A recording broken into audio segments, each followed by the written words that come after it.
After over 3.5 hours of debated testimony, the Democratic-led House Privileges and Elections Committee approved 3 resolutions that could change Virginia's constitution on issues of marriage, voting rights, and abortion access.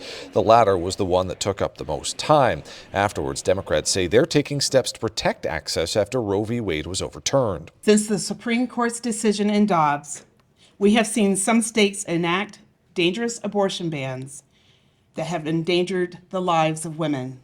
But Republicans were critical for both the legislation itself and that it had new language introduced during the meeting, not giving them time to review. I think we still don't know, other than it's pretty clear that this is a pretty extreme version of efforts to protect abortion that goes well beyond what has been done in other states.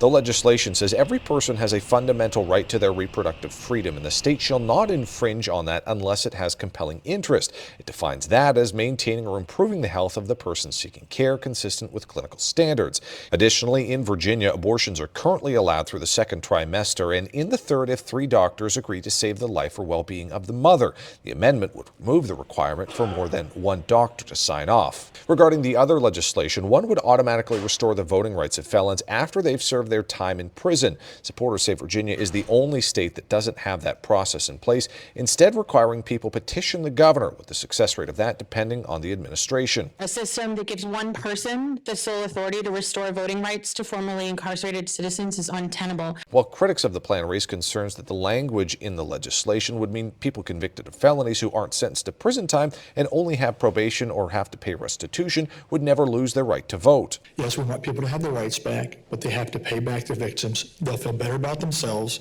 The victims will feel better about themselves. And I think that's a reasonable course of action. The third piece of legislation, which passed with some bipartisan support, would say marriage is a fundamental right and remove language that it is only between a man and a woman. Regardless of the topic, Republicans say Democrats are breaking precedent by holding these hearings outside the General Assembly's regular session. Something this important, this impactful, literally life and death decisions, I don't think I've ever seen anything pushed through this fast. The Democrats say they're trying to meet a deadline and following agreed upon rules, adding this was just the first step and more hearings will follow. They still have that opportunity. There's nothing that has changed about our legislative process, and so I would not get distracted by that. And while this was the start of the process for these constitutional amendments, there are several more steps before it can get to voters, including being passed by the General Assembly in 2025, the election later that year, and then passed again in the 2026 Assembly session. And the earliest it can get to voters is November 2026. At the state capitol, Cameron Thompson, CBS 6 News.